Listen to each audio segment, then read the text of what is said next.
Ladies and gentlemen, boys and girls, friends and family, and everybody else, such a great pleasure to be with you today on the 8th episode of Season 4 of Real Talk with Billy and Cory, live from Zoom in Blacksburg, Virginia, and Northern Virginia. Hello, everybody. Thank you so much for joining us. I'm Hot Take Billy Parvatam on hand, joined by my podcast partner, Uncle Cornelius Michael. Some people call him Cory Van Dyke. Cory, it's great to be back with you, I guess, over Zoom. Yeah, we had to figure it out one way or another. Of course, we can't be in the Martial Arts Center studio where we normally broadcast this from, so have to do it afar virtually like life is teaching us how to do nowadays. Yeah, it looks like we will not be graduating from Virginia Tech. We will be graduating from Zoom University, as they say. Our generation is now called the Zoomers. Yeah, that's what's up with that. But what an interesting time to be a sports fan. There's no sports going on right now. So us sports fans have had to be more creative, I guess, in how we get our sports.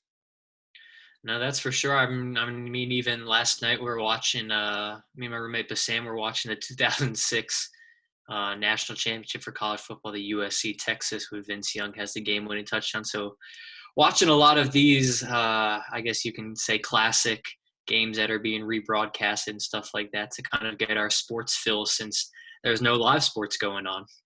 Yeah, and as you guys can tell, our audience can tell, I'm actually at Nationals Park right now. You see in the background. So they let me in for the day, for the night. So I'm staying here for the next few days. But I will also say, speaking of watching reruns, I was actually on a Zoom conference with you and Bassam. We were watching You Don't Know Bo, the 30 for 30. So that was fun a couple days ago. But obviously we hope sports returns sooner rather than later. But that doesn't mean that we don't have things in sports going on right now. And I think the NFL has been king during its offseason, what's going on, because we have, of course, the GOAT, according to some people, Tom Brady, going to the Tampa Bay Buccaneers after 20 seasons. He leaves the New England Patriots. He goes to the Buccaneers, gets a pay raise, of course, 2 years, $50 million. Don't forget, Florida doesn't have a state income tax, so he's definitely banking in the Bucs right there, Cory. And obviously, he goes to the NFC South. He'll get to play Drew Brees, a fellow 40-plus-year-old quarterback, twice a season. What are your thoughts on really the news that shook the sports world, especially considering that those live sports were going on, and we have this news that one of the greatest quarterbacks of all time is finally leaving the Patriots?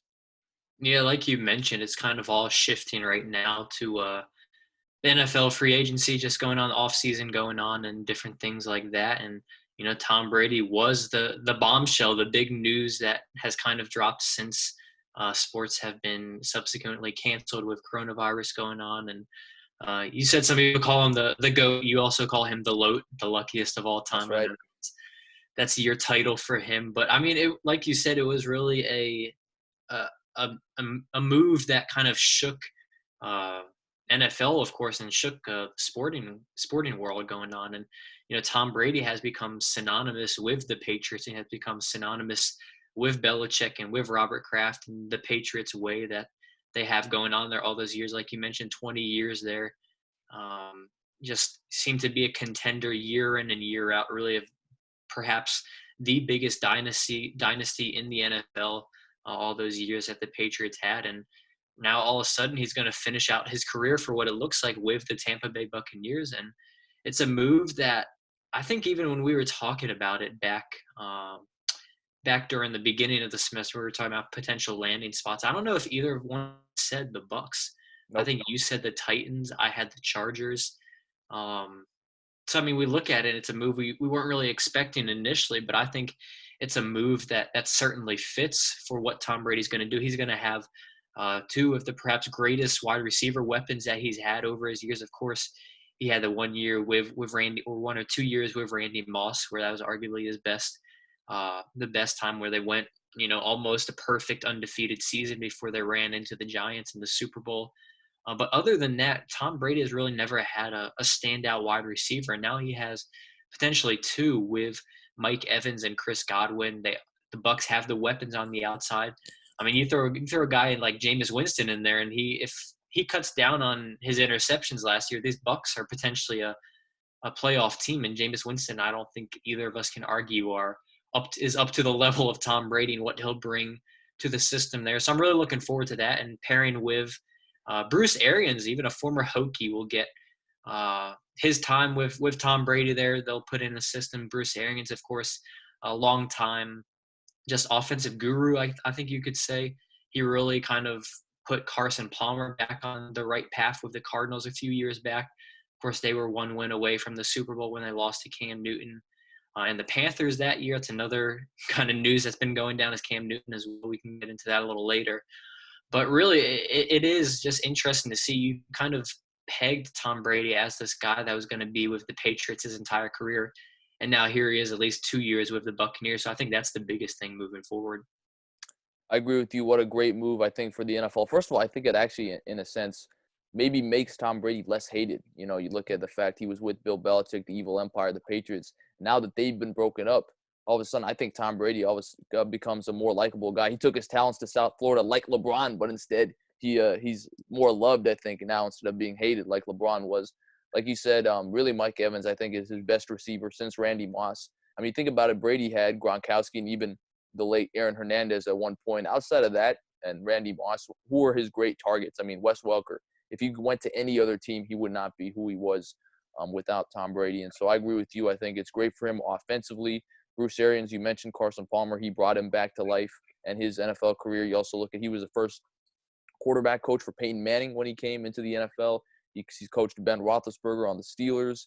Jameis Winston. I mean, he had decent numbers considering the circumstances.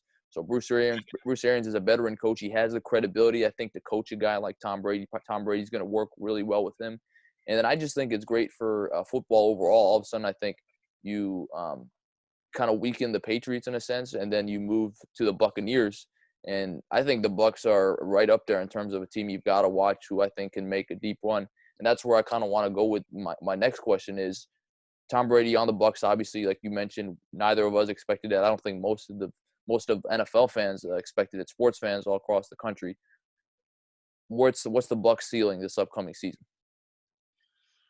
It's a good question. I think their ceiling.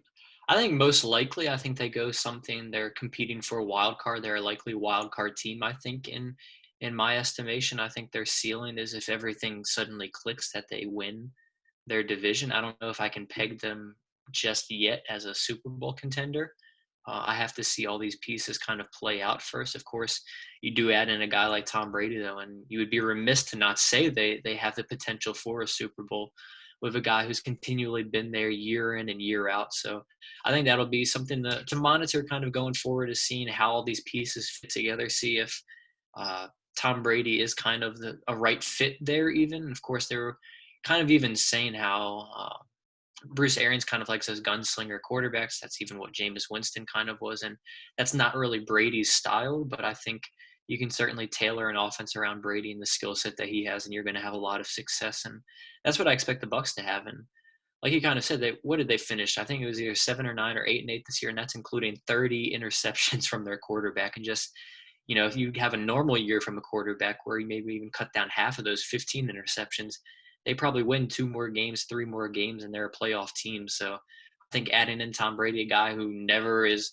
a turnover-prone guy, it's going to be only positive things for Tampa Bay moving forward. The Bucs finished 7-9, just for reference, this past season. So, like you mentioned, a couple games here and there probably could have even put them in a wild card situation. Corey, do you remember when we talked about our way too early Super Bowl prediction? Do you remember who I said would be in the Super Bowl? I believe you said Saints. Yep, that was one team. The other one, Chiefs?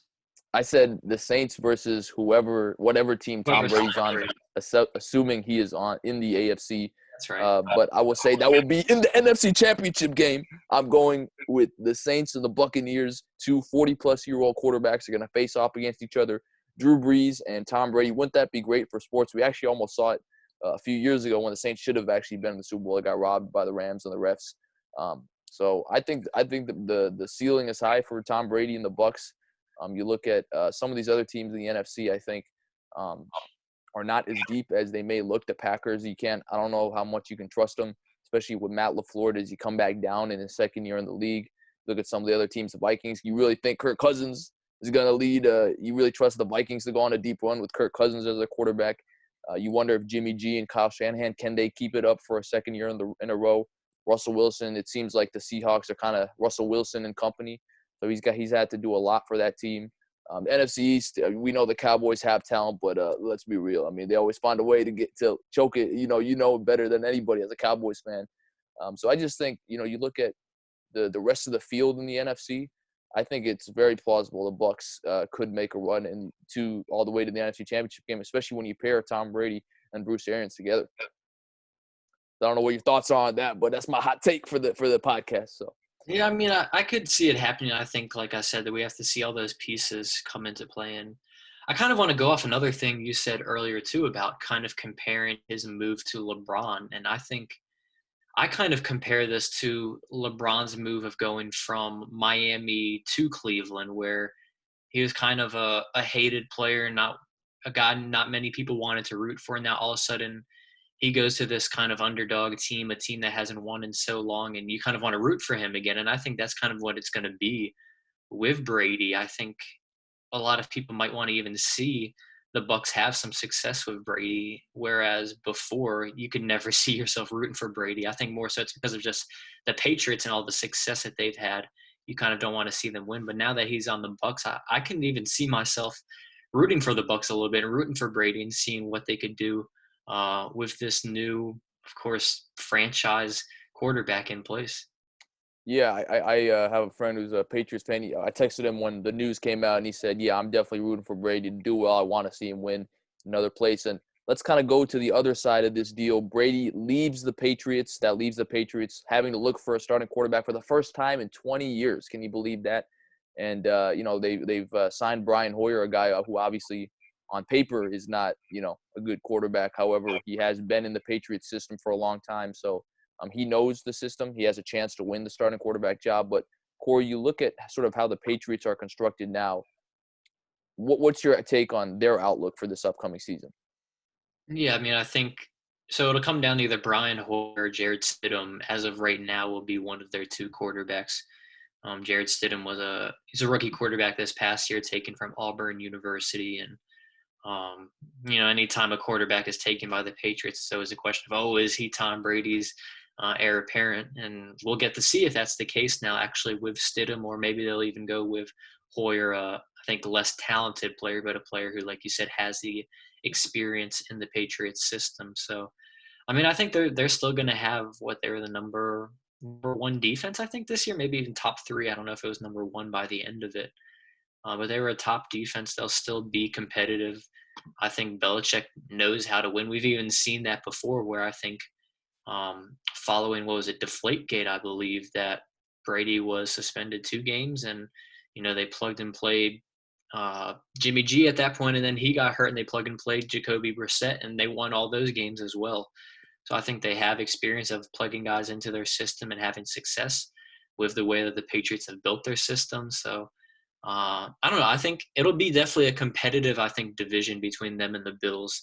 This is, of course, all what AFC East fans have been waiting for, is for their chance to finally dethrone the Patriots. I think the Bills, of course, have a prime opportunity to do that if Josh Allen can take the next step forward.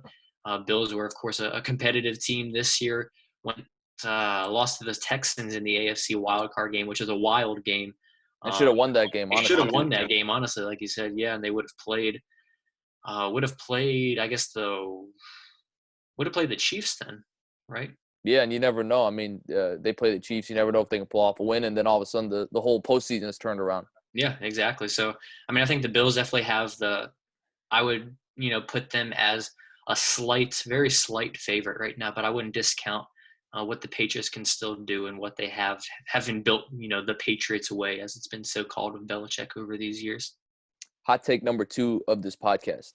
I still think the Patriots will win the AFC East, and that's because, again, you look at how just awful this division has been for really a long time. I've always said, and I think you agree, the AFC East has been a key contributor to the Patriots' postseason success, because they've had to win a weak division, usually propels them to a bye, and then all of a sudden you only have to win a few games to even get to the Super Bowl. I just think, again, they've got by far the best coach. I mean, they got the greatest coach of all time, and the eyes of many, and Bill Belichick. He knows how to win. You mentioned Deflategate, when they had Jimmy G and Jacoby Brissett. I even go back to 2008. After Brady got hurt, they inserted Matt Castle in there, and they ended up going 11-5. Probably should have won the division, just barely missed out. on making the playoffs. So you've got Bill Belichick. You've got a great organization led by Robert Kraft at the top. You've got the great defense you mentioned. I still can't see the Bills. I've got to see it to believe it. Even with no Brady there, I've got to see the Bills have another good season, a repeat successful second season with Sean McDermott and Josh Allen on those guys, and in order to really pick against the Patriots. Until I see it, I'm going to stick with the Patriots, even if they don't have Tom Brady. And kind of a one thing I wanted to throw out, you mentioned the quarterbacks they have on their roster. It's interesting. You look at the quarterbacks that are still out there that have not been signed. You've got 3 former number 1 picks. You've got Cam Newton, Jameis Winston, and Marcus Mariota that still have not been signed by a team. Do you think the Patriots will or should go after any of those guys? I mean, that was kind of the joke when Cam Newton was released by the Panthers. People were saying, "Oh, here he goes, the move where Belichick's going to re-sign or going to sign Cam Newton, and it's going to be the second coming of that MVP season from Cam Newton." That we said, and the Patriots are going to pick up their dynasty right where it left off. So, I mean, I think those possibilities are still out there. I think it would definitely be an upgrade over what they have now. Any 3 of those guys would be. But it really is kind of unknown. I think a lot of this stuff is a guessing game for me and you. Like even we were both guessing with Brady and had no clue he was going to the Bucs. So, but I think certainly one of those guys would be an upgrade and would put the Patriots right back in, playoff contention, right back in, contention in the AFC as well. If Cam Newton suddenly comes in and he's the quarterback for the Patriots going forward. I think the Patriots should go after Jameis Winston. I think he's a guy who's got talent. Now he has. I'm not even sure you can say he's underperformed. I think he's just been sort of so-so. We kind of joke he has the 30-30. He had the 30-30 season, 30 touchdowns, 30 picks. And it's kind of interesting. He apparently he needed contacts and he didn't know that. And he still threw 30 touchdowns. It's kind of been the joke that's going around. I think Jameis Winston's the best quarterback available on the market. I mean, you look at Marcus Mariota. Look, he was benched for a reason because he wasn't good. And by the way, Tannehill, that's another guy we have to talk about getting the absurd amount of money. And then you look at Cam Newton, a guy who's built. I mean, he's a guy that has the frame to be a successful quarterback. He won the MVP, former MVP, Super Bowl appearance, 15-1 Panthers team, but he's just been hurt. He's been inconsistent. He hasn't been able to stay healthy. So I think Jameis Winston, whether it's with the Patriots or with another team, even if it's not a playoff team per se, I definitely think he's a guy who can make your team interesting, respectable. I mean, 7-9, 8-8. That's kind of in no man's land, I guess. But it's not the worst team in the league. He's definitely an upgrade over half the guys at least in the NFL right now. And so again, I mentioned Winston, Cam Newton, Marcus Mariota. Do you see any of a good fit for any of those guys anywhere? That's a good question. I would. I say it jokingly because they apparently have their quarterback of the future. But what about your Redskins? And if they paired Ron Rivera back with Cam Newton, they say Dwayne Haskins is the quarterback, but man, what would that be like pairing those two back together and trying to recreate maybe some of the magic that they had? Yeah, I mean, Cam Newton, I mean, I think it was a rookie 2011. So, I mean, he's a guy, he's not Tom Brady's age. I mean, I think he's got the ability to bounce back. And yeah, I mean, from all accounts, it looks like him and Ron Rivera had a good relationship. And I definitely think if they didn't, they wouldn't have been together in Carolina as long as they were. So I think it's an interesting move, but it seems like the Redskins are always a team that even decent quarterbacks go there and they just start deteriorating. You look at Donovan McNabb, you look at Alex Smith. By the way, Andy Reid has pulled off 2 heists on the Redskins. I mean, trading for draft picks, traded for Kendall Fuller, and then the Redskins end up re-signing him. So they basically Andy Reid just fleeced a draft pick to get Kendall Fuller, and they ended up having to pay him again.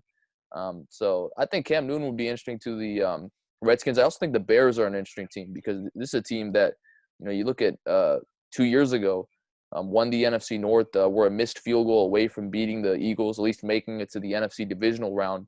I know Cam Newton's been linked there. And I think, any of these guys would probably be an upgrade over Mitch Trubisky.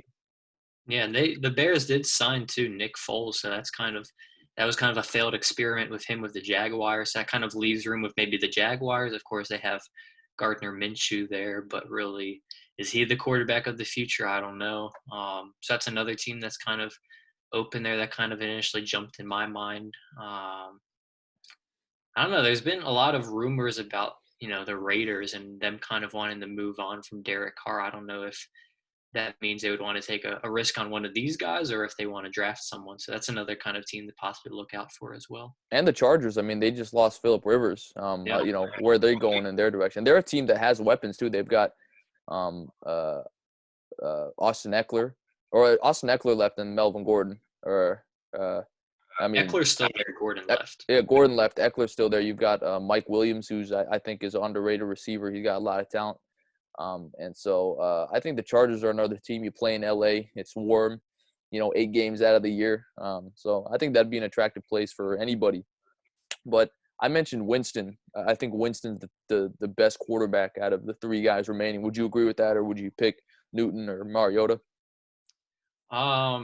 I think completely healthy Cam Newton's the best out of the 3, but that's been, something that hasn't been the case for however long it's been. Of course, he had to end his year this year with an injury, and his shoulder has never quite been right. So I think, if he's completely healthy, I would take Cam Newton out of those. If he's been the Cam Newton that he's been the past 2 or 3 years, I would take Jameis.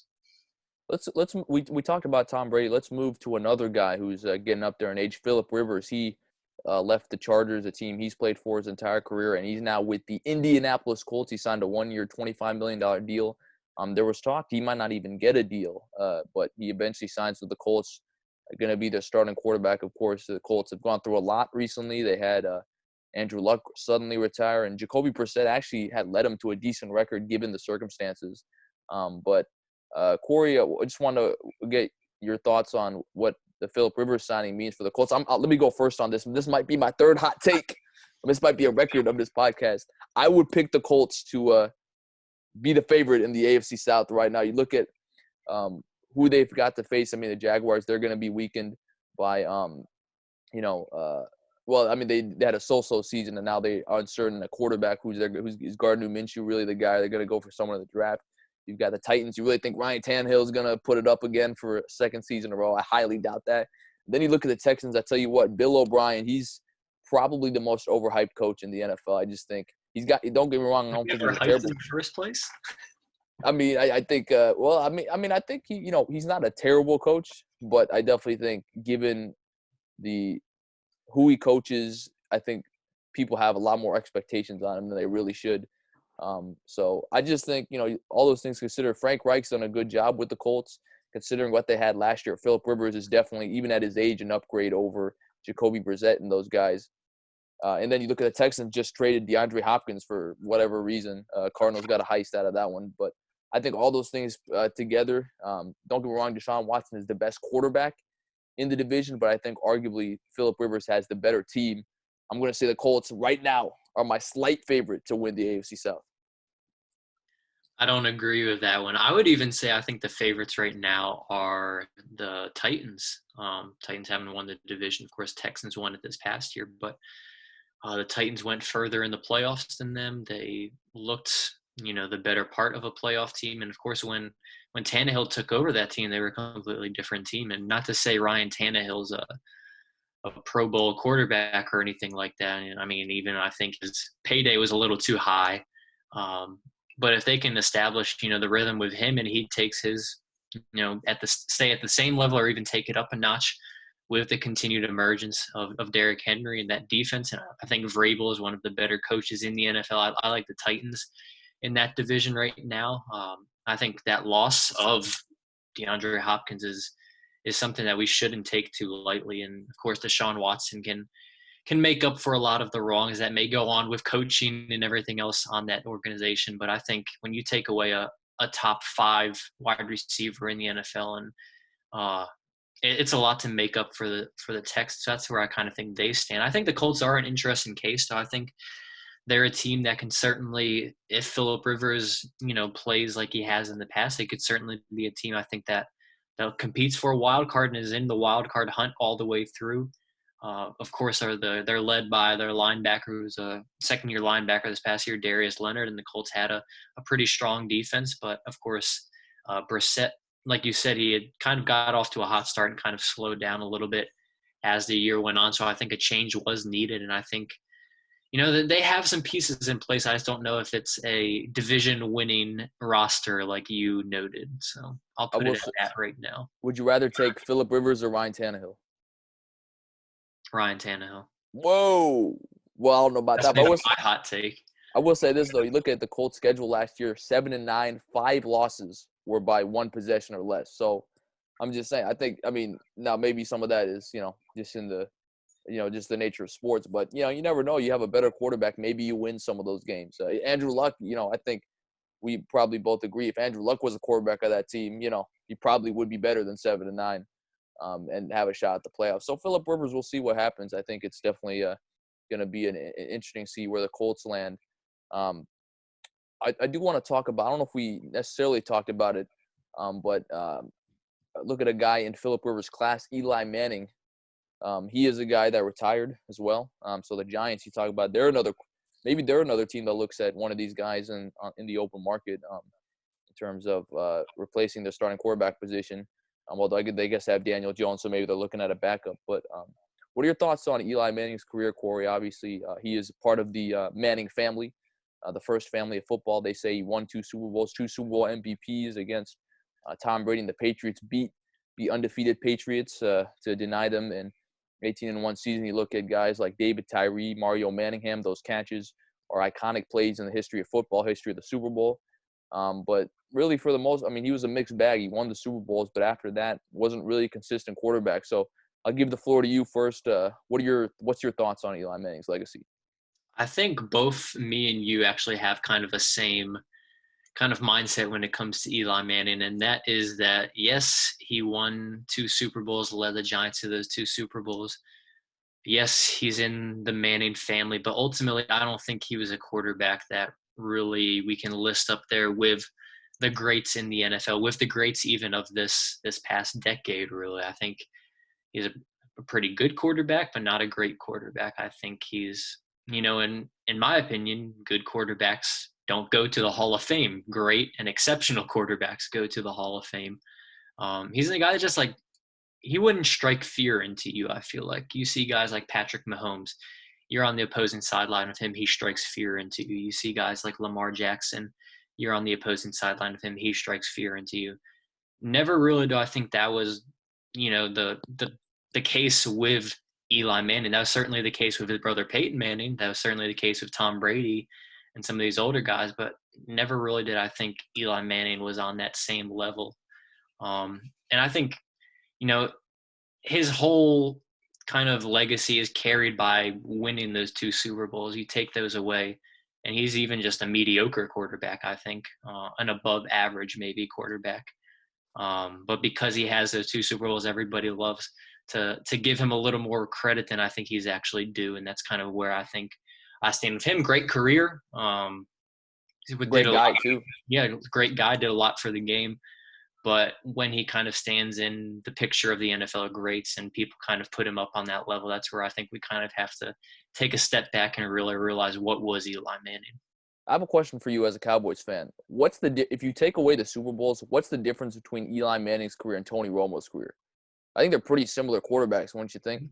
Yeah, I would say that's pretty spot on reflection. And I think even, too, Tony Romo notoriously had terrible defenses when um, he was with the Cowboys and would consistently have to put up, 30 points a game to be in these games. And, he got a lot of the flack for, throwing a late interception or something like that. But that's because, he's down 35-31 and having to make a late game comeback, where Eli Manning typically wasn't in those situations. He usually had a pretty good defense. And even that team that he won to the Super Bowl, it was led by Strahan and O.C. Umenyiora and guys like that kind of anchored that defensive line and got after Tom Brady that entire game, where he was, had pressure and was on his back the entire game pretty much. So, yes, he had, the iconic throw to David Tyree and the eventual game-winning touchdown and stuff like that. But even more so, it was led by his defense those years.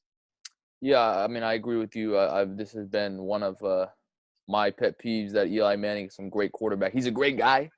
He won the NFL Man of the Year award one year. He's done a lot of great stuff for the game. Mr. Consistency, you got to give him credit. I mean, he started 200, at least 200 or almost 200 consecutive games. I mean, not everybody does that. You give him credit for a lot of things, but he just was not a good quarterback. You look at his second Super Bowl after that, he only made the playoffs one more time, did not win a playoff game. Just a guy that led the league in interceptions multiple times. And he was never really considered a top-tier quarterback. I don't think anybody seriously considered. I mean, you always look at the guys, even ahead of him in his draft class, Ben Roethlisberger, 2 Super Bowls. I think most people agree, better quarterback. Even Phillip Rivers, he didn't have the Super Bowl championships that Eli Manning had. But, I mean, from a statistical standpoint, no one, I think, denies that Phillip Rivers was a better quarterback than Eli Manning. So you even look at his class, he's not considered the best quarterback in his class. And like you mentioned, the defense, Justin Tuck's another guy who was a great defensive player, helped those Giants teams. And again, look, I'm not hating on him. It's better to be lucky than good. But let's be honest. Have you ever seen a play like David Tyree's in the history of the NFL? Have you ever seen a play like Mario Manningham's in the history of the NFL? I mean, he had a couple of, once-in-a-lifetime plays that helped propel him to Super Bowl championships. And like you mentioned, I mean, like you said, you take away his rings, he's Tony Romo. And I'd even argue Tony Romo probably was more talented as a quarterback than Eli Manning was. I mean, I think their numbers are pretty similar. And he's obviously Tony Romo. Congrats to him. He's making double the money he made as a player, as a broadcaster. Signed a record deal recently. But nobody's advocating for Tony Romo to be in the Hall of Fame. And people say, oh, well, Eli Manning has the rings. Jim Plunkett, Raiders quarterback, has 2 rings. He is not in the Hall of Fame. So there is a precedent for it. So I, as I'm sure you do, agree that Eli Manning should not be in the Hall of Fame. And the last point I want to make is I was just really glad when Peyton Manning won his second ring, because there was, these idiots out there that were saying, oh, Eli Manning, 1 more ring than Peyton Manning. He's a better quarterback. Nah, they have the same amount of rings, but Peyton Manning, even, you got to agree, Corey, his second ring, he wasn't Peyton Manning, but his intellect and his ability to lead a team helped propel the Broncos to win, despite having a decent offense, not a great offense. And that was just the case with Eli Manning. He never was able to really carry his team past the obstacles. You look at Tom Brady. How many times did we say he has no receivers? His defense is okay, able to carry his team. Peyton Manning able to do the same thing. Aaron Rodgers has been able to at least put up a good season in, tough years for his team. But we just never saw that from Eli Manning. I mean, we'll see what happens. He's obviously retired, and so we'll see if Daniel Jones can step up for the Giants. I also want to go back to the NFC South and talk about Todd Gurley.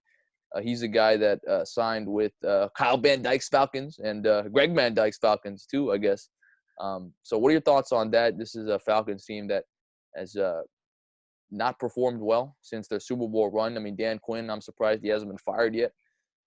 And you got a guy like Matt Ryan, a former MVP, Julio Jones, one of the best receivers, maybe the best receiver in all of football.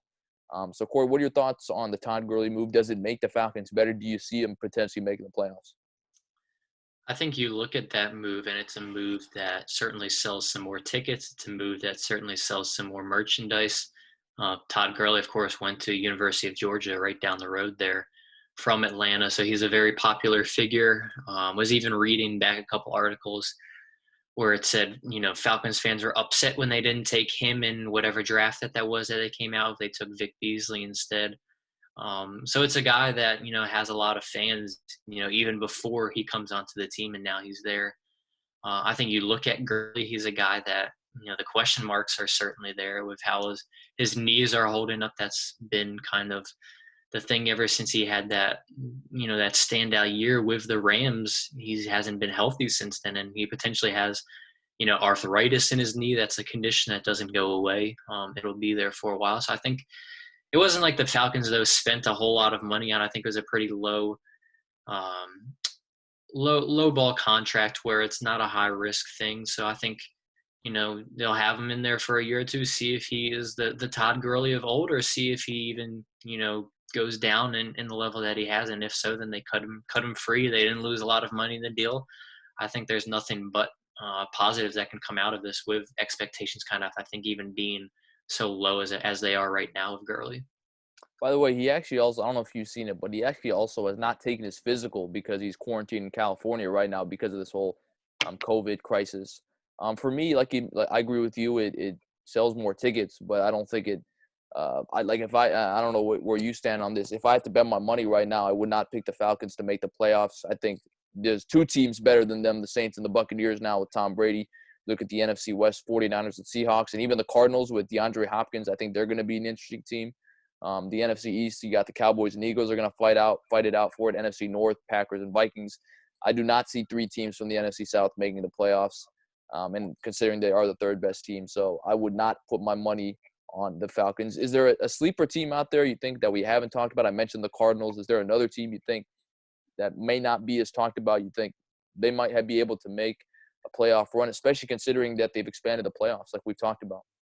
Yeah, that's a good point. I think even a team to look out for is the Rams. I mean, they were just in the Super Bowl a year ago, and now, they had a 9-7 year, didn't make the playoffs, and now everyone's not really talking about them again. But if McVay can kind of get back some of that magic that they had with Goff in there and what they were doing with all those weapons around him, I would look out for the Rams again. Of course, like we said, they took a big step back this past year, but I don't know. We'll see if that was a fluke, or they would have been right, the seventh seed that would have been in the playoffs this year, right? So yeah, yeah, I mean, that expanded playoffs, and I think they're going to be in arguably the toughest division now in football.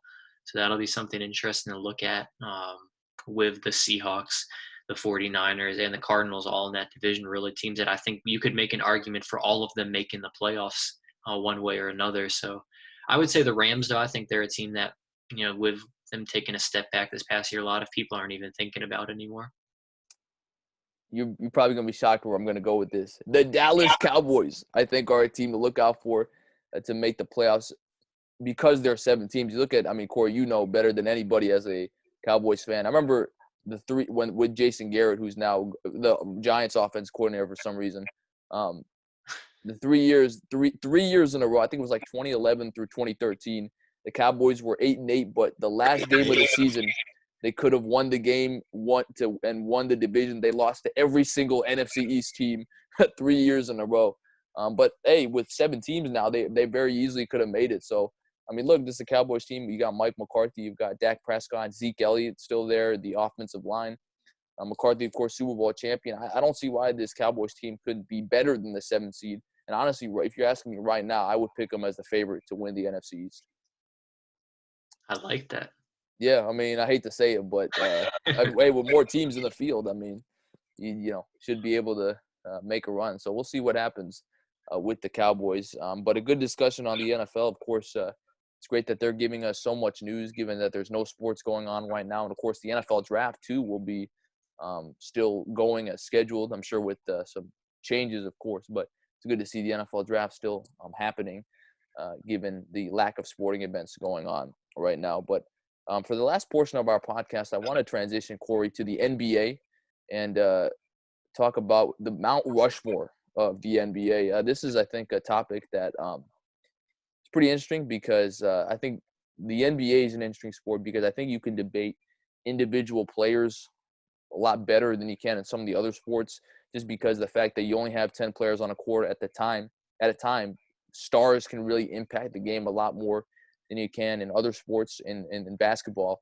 So NBA, I want you to give me your Mount Rushmore. Who would be on your Mount Rushmore of greatest athletes? That's a tough one. I think automatically you have to go Michael Jordan. I think there's no debating that. There's no kind of even looking at that one way or another and saying you can't put Michael Jordan. I think to go along with that, I think you have to put LeBron James and what he's done and the legacy that he has now. Of course, there's the GOAT debate between the two of them.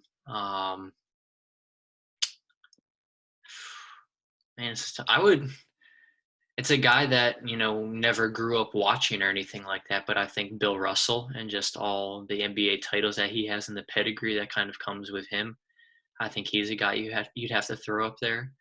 And my last pick,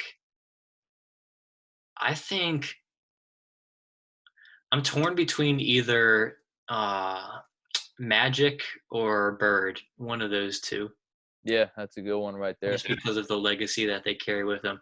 I would counter this too. I would say I'm going to do a second Mount Rushmore of people that I've actually watched myself throughout my time watching the NBA. I'll say LeBron is also on that one. I'm not going to put Jordan because him on the Wizards, that wasn't memorable at all for me. Yeah, that doesn't count. I'll say Kobe for sure. I think Kobe you have to put on there. I think Tim Duncan and what he did with the Spurs and just all that he's accomplished, I think you would be remiss not to have Tim Duncan on there. And the last spot, this might sound of a surprise because he's never really – I don't think he's won an NBA championship, but just because he's been around so long and he's become kind of a face of the people during, my era of watching the NBA is Vince Carter. I think a guy of insanity has become just so much of what basketball is about, and him and those dunks in the Olympics and stuff like that. I put Vince Carter as a kind of throwback guy in there as well. All right, I think that's a good differentiation. All-time Mount Rushmore, and then guys you've watched Mount Rushmore. I think that's a pretty good way to put it. My Mount Rushmore is actually all-time Mount Rushmore is pretty similar to yours. I'm going Michael Jordan, LeBron, and then because I can't have one without the other. I would say Magic and Bird are my make up my four. But again, I mean, you talk about Michael Jordan, the greatest of all time. LeBron James, the greatest player that we've seen. As sports fans. And then Magic and Bird, they saved the NBA. I mean, the NBA was on tape delay, and I just think that rivalry, which, by the way, it's a great 30 for 30. If you haven't seen it, Lakers-Celtics, I'm on part 2 right now. But, it just brought together so many great things, so many unique stories. You had black versus white, Showtime versus blue collar, Boston. So I just think you can't have one without the other. So I'm going to have Michael Jordan, LeBron James, Magic Johnson, Larry Bird. And then my players I've watched Mount Rushmore is pretty similar to yours. I'd have LeBron, again, greatest player I've seen. Kobe Bryant, my favorite player, your favorite player growing up. Rip, rest in peace. Tim Duncan, greatest power forward ever, in my opinion. And then I was actually kind of torn. I was between this one because I Kevin Durant, talent-wise, is definitely I think in that discussion. But because he's hurt right now, I'm gonna have to actually go with Dwayne Wade. I think for probably a 5-6 year stretch, we were talking about how the 3 best players in the NBA were LeBron, Kobe, and D Wade. I mean, consistently every year. And he's a guy who took the Miami Heat to a couple championships, and really the face of that franchise. He also retired recently. So I'm going LeBron, Timmy D, Kobe, and D Wade. So I don't know if you want to maybe throw in some honorable mention on either list. I was thinking about it. I think I might change up the Vince Carter one and add in a different player instead. I think I'm going to go Shaq. Oh, you know what? I have to actually probably go. See, the Shaq was kind of hard for me because when he was on the Lakers at his best, we were still kind of young. So that's why I'm sticking with D Wade, but Shaq is definitely a guy. I think Shaq is up there. And then the other honorable mention I would say is Steph Curry, just because of the way he's even kind of changed the game, with the focus on the three-point line now and all that he means. So I would say him. And then I guess the last honorable mention I'd say is Dirk, and another guy who's kind of changed the game and in the way that kind of opened it up to these players where, a stretch center, a stretch 4, spacing out the floor, and that's kind of the way the NBA is played now, and he kind of started that. A guy from overseas that kind of had the impact here and is a legend, obviously, in Germany, beating LeBron in 2011 NBA Finals. That will forever be a moment that'll look back on fondly. So I would say Dirk is another honorable mention. Yeah, I would say with Dirk, maybe correct me if I'm wrong, probably until the Raptors won it last year, probably the last team to win the championship with only one great player. I mean, you look at after that, the Heat won a bunch, the Warriors won a bunch. The Spurs, I guess, had Tim Duncan, but, Tony Parker, man, that's 3 Hall of Famers on one team. So probably the last team to win. I guess Jason Kidd was on that team, but, again, he was, older in his career. Dirk's a great one. Paul Pierce, another guy. The Truth, KG. So I think those guys were mentioned. And then I want to say for the all-time Mount Rushmore, I would go with Kareem Abdul-Jabbar. Yeah, I was thinking that too. He's a guy who I think – I don't understand why he's not in the GOAT conversation more. You look at his records, I mean, all-time leading scorer, won 6 championships just like Michael Jordan, 6 MVPs. That's the most ever, most all-star game appearances at 19. And not only that, he won 3 championships in college, 3 championships in high school. I mean, here's a guy, if you want to just go pure winner, and maybe just the greatest basketball player ever when you consider all three things he did at at at the three different levels of what he did, what he was able to accomplish. So I'd say Kareem Abdul-Jabbar would definitely be another honorable mention in the all-time all-time list. And I guess kind of transitioning to, we talked about LeBron and MJ. What's your thoughts on that discussion? Do you think who's the GOAT? Do you think there's someone else maybe that we didn't mention? I mean, who would you say is the GOAT if you had to pick between MJ or LeBron, or maybe someone else if you think someone else is the GOAT? I mean, I'm still going to say MJ. Just the fact that he ran the NBA all those years and the dynasty that he had in the 90s with the Bulls and 6 NBA titles and all that comes with that. I'm going to say I've always been partial to saying MJ. I wish I could have been, watching him during those prime years and seeing, being able to compare it eye to eye with LeBron. But I don't know, I think it might even be part of, the part of the issue that LeBron faces as well is just kind of like the oversaturation of stars that we even have in the NBA today, where there's guys like Durant and there's guys like Steph Curry and Kobe that was with, LeBron all these years where, you think back to Jordan in the 90s, there wasn't, there's guys like Karl Malone, who is, the second all-time leading scorer. But really you think about, wasn't these big name, eye-popping names like Michael Jordan. I think that's where he kind of stands out a little more. And where I think he kind of, gets that GOAT title for me. I agree with you. I think another thing is you look at their finals records. Michael Jordan 6-0, LeBron 3-6. I mean, that's, I think, a noticeable difference. And also, I think the thing that puts Michael Jordan over the top, even though we never saw him play really in his prime, is the fact that you look at his career, he never really played with a guy who got double teamed on his team. I mean, he really only played with 2 Hall of Famers in his career, Scottie Pippen and Dennis Rodman. Of course, Dennis Rodman is not an offensive threat, and Scottie Pippen, no one confused him for Kobe or any of those offensive guys. So for me, that really does it. And you look at, I think, the competition for Michael Jordan to win those championships. I mean, he played the John Stockton, Karl Malone Jazz twice, Charles Barkley, Gary Payton, and Sean Kemp, Clyde Drexler, and the Blazers. Yeah, the Bad Boys. I mean, to get there, he played Magic Johnson. I mean, we kind of lamented for a while that LeBron James played in the Eastern Conference, where it was essentially a cakewalk for the Cavs or the Heat to make it most years. And that, I mean, that's why until he missed the playoffs, I mean, he had made the finals, 8-9 years in a row. So I definitely go Michael Jordan. But, it's interesting, Corey, for me, and I don't know if you kind of see it this way, I've also always kind of looked at the GOAT discussion as who would I draft on my team first. And if I was going off of that, I actually think I would pick Magic Johnson. If I'm going, who would I draft for my team first? I mean, I'm thinking a point guard like Magic, 6'9", can play all 5 positions. He's great at distributing. I might even go Magic, Kareem, and then Michael Jordan. In terms of if I'm going off of who am I going to draft for my team first. I don't know what your thoughts were on that. Yeah, that's interesting you put it that way, because I think I've always thought, the GOAT, when I think of that, I think I have one game I need to win. I have a game 7 I need to win it. Who do I want on my team? That's kind of what I look as being the GOAT. So it is kind of interesting, I guess, to look at that and see, how we kind of classify that. I think, looking at your argument, if you had one guy first overall, who are you taking? I think I might honestly go with LeBron in that scenario. I think just of, he's a guy that impacts so many areas of the game as a floor general, even at times too, as well. I think that's something that kind of stands out about his game, that MJ wasn't as much a distributor and a facilitator sometimes as well. And just the supernatural, athleticism that LeBron has. I think I would go for him in that kind of scenario you place as who would you take as the first overall pick. Is there a current player now you think has an opportunity to really? I mean, LeBron is a current player, to be fair, but he's already kind of etched his place for the most part in history as a top 5 player.